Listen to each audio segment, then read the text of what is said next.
want to paint. Wait, how do I do that? Do I need a studio? In my house? Somewhere else? And what do I need? Brushes? Lettuces? Paints? Knives? Oh my God, what do I need? Don't panic, because in today's video, we are going to answer all of these questions.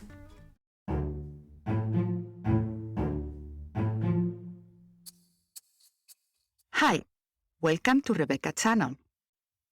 Today, we are going to talk about the studio setup and materials for oil painting. The details will depend, of course, on your space and your budget. But there are some basic rules that you can follow, even if the only space you have to paint right now is a tiny room or your garage. Before we start, a disclaimer. I am not an expert on chemicals or in toxic substances. What I'm giving you here are the advices and tips that I have learned along my career. Oil painting involves the use of potentially toxic and hazardous materials. So please, read and follow all safety precautions before you use them.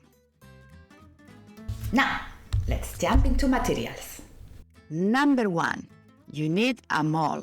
This is to keep your hand steady when painting something small or in detail. 2, a value finder. 3, a color finder. What is that? It's just a small window that allows you to isolate colors, so you can create one yourself very easily. 4, obviously you will need charcoal, pencils, or whatever it is that you use to sketch or transfer drawings into your canvas or panel. 5, you are going to need lots of cotton rags. Use them, not just to clean, for which I think paper towels are better, but use them to paint or to soften a glaze. Something doesn't work? Don't be afraid, use the rags. Take it out and start over. 6, a palette. I highly recommend acrylic palette in gray color. You can also use a simple piece of glass and paint it gray at the bottom. Some people prefer to use paper palettes or even wooden ones. Get one as large as you can manage in your space. Above all, try to get it in gray so that when you mix your colors, it's going to be against something neutral. Because when you mix it against a white surface, you're not gonna get the correct colors. I also use a wet palette sealed box, where I store my palette at night to preserve the oils that remain from my painting session. Although, the best way to slow down your oils from drying is to freeze them. When I have too much color left over and I'm not going to paint maybe for a couple of days, I place them in a small piece of wood that I have, I seal them in a container, and I keep them in the freezer. 7, brushes. There are 2 main types of brushes used in oil. Those with stiff tufts and those with soft tufts. The stiff ones are known as bristle brushes, and they will take a greater degree of punishment. The softer ones, more delicate, are often referred to as sable or synthetic sables. They require more delicate treatment. The bristle will mix the oil more with the prior coats, while the sables not as much, which is why these are used mostly for final details or also when painting a la prima. You absolutely need to have a lot of bristles, natural or not. If you get the natural ones, the best ones are made from chunking hog. At first, get some flats and some rounds and check how you prefer painting. I myself don't use rounds much, but this is a question of personal preference. If you have the money, get some Kolinsky sable for details. If not, synthetic ones are a great option as well. I also recommend that you get an angle brush, because these come very handy to paint hair and other loose effects.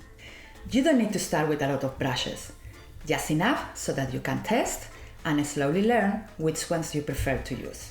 By the way, don't throw away old paint brushes.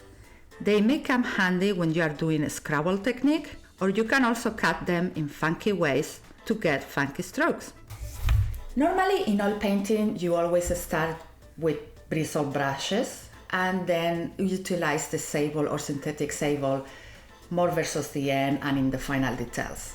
However, there are many paintings I have created in which I solely use bristle brushes.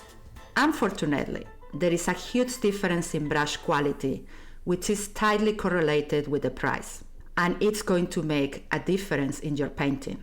Think of this like when you just learn to drive.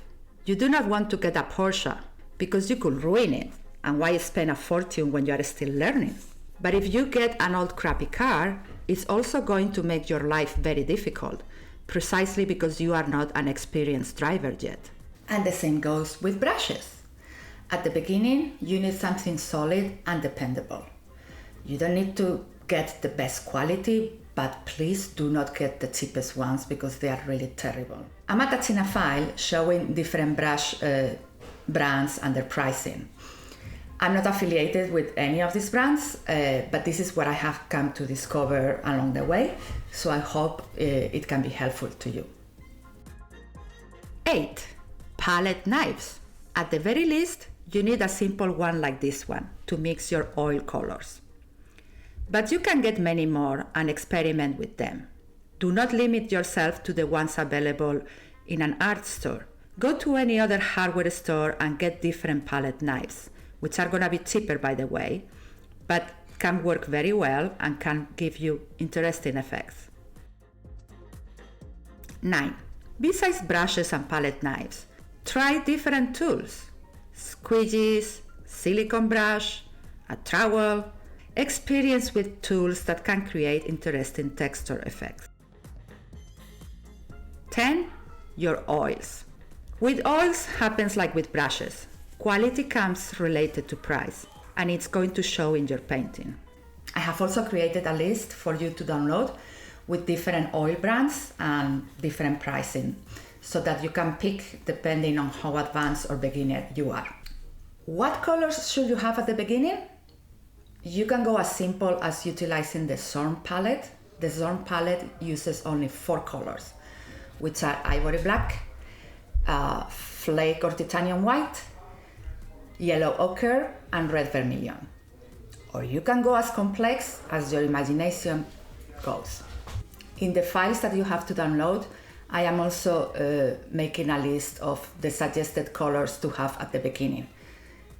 It is much better that you don't start with a huge palette. Simplify it.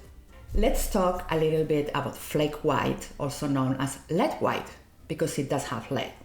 I know that sounds dangerous, but this white is commonly used a lot for skin colors because it gives you a very nice effect. Lead also creates a more cohesive attachment between pigment, medium, and surface. So whenever you use it and you add it to some other color, you are increasing the conservation rate of your painting. As far as you don't eat it or you sniff it, you are gonna be fine. And do the same thing that I recommended for some cobalts or cadmiums. Wear gloves when you are handling them, especially if you have a sensitive skin or an open wound. A couple of tips that are also very helpful related to oil paint tube. You will need some pliers because sometimes the top is going to refuse to open, and get a paint squeezer so you can use every last drop of your paint. 11.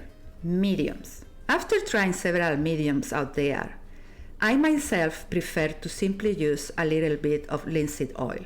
Most of the time I use nada. On my first coat, I usually start with a mix of oil and thinner, but on the next painting session, I will use no medium or just a little bit of linseed oil. Many people love using a medium called Liquin. You can try it. If you like it, just be careful because it creates a different shine than oil by itself. So I recommend that if you use Liquin, you have to use it all over. Whatever medium you use, you are going to need very, very little. I actually use a dropper for my linseed oil. You also need to keep the containers closed when you are not using it. And now let's talk about thinners. I love turpentine.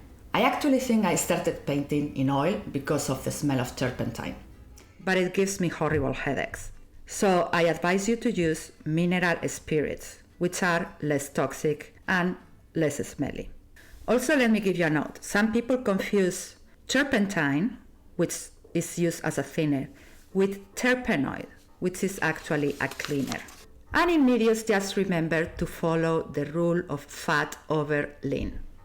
This is why at the beginning you use mineral spirits, later you can use pure oils, and then later still you can use them mixed with linseed or liquin. 12. Cleaners. Please don't use mineral spirit to clean your brushes. I highly recommend that you use citrus oil. This is so much better. This one is a great brand, but it's more costly. However, I used some other ones, not as good, but that they did the job very well, before I was able to afford the expensive one. Again, unless you are using it, keep the container where you keep your cleaner closed. I also recommend using from 2 to 4 jars, which have a mesh under, like these ones. By the way, I got mine at Michael's. Very inexpensive. Why to use more than one? Because then you're gonna clean your brush several times, every time getting it cleaner and clean. While you are painting, most of the time you are only going to need to clean your brush with a rag or a paper towel. When your cleaner gets very dirty, like here, you don't have to throw away everything. What I normally do is filter it through some paper towels. I clean again my containers. And in the container one, the first one I used to clean, it's where I put the recycled citrus oil. And on the other containers, I fill them with clean oil. As you see here, after a while, it has settled down. And while it's not perfectly clean, it is much cleaner than before. So it's okay to keep reusing it. Besides the citrus cleaner, once in a while, you can also wash your brushes with soap. I use a soap conditioner. You can also use just some dishwasher soap. And then, to preserve them, use any hair conditioner.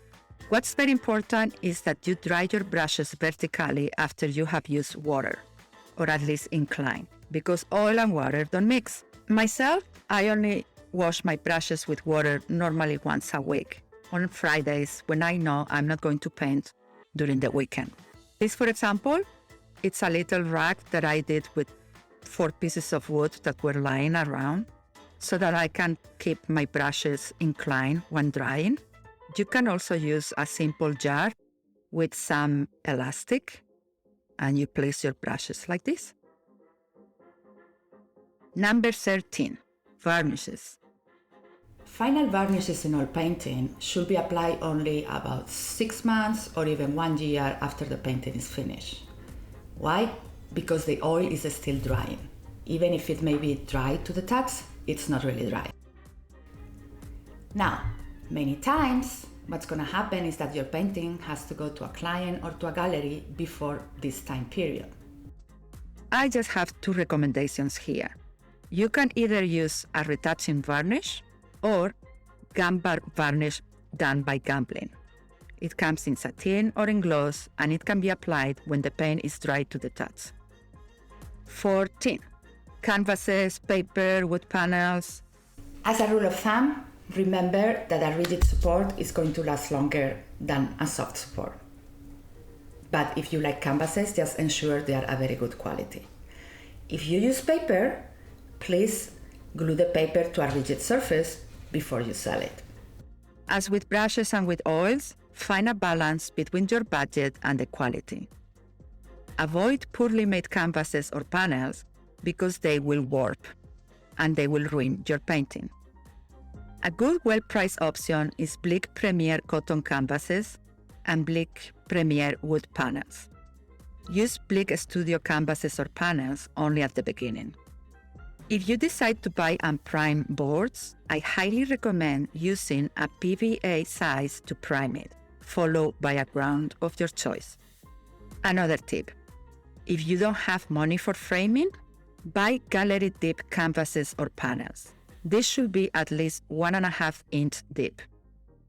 Galleries allow you to display and frame canvases or panels if they are 1.5 inch deep or more.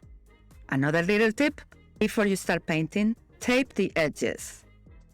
Because if you tape them, once you are finished, you can decide to leave your edge clean as it came, or you can decide to paint it in some other color. And this is all for today, guys.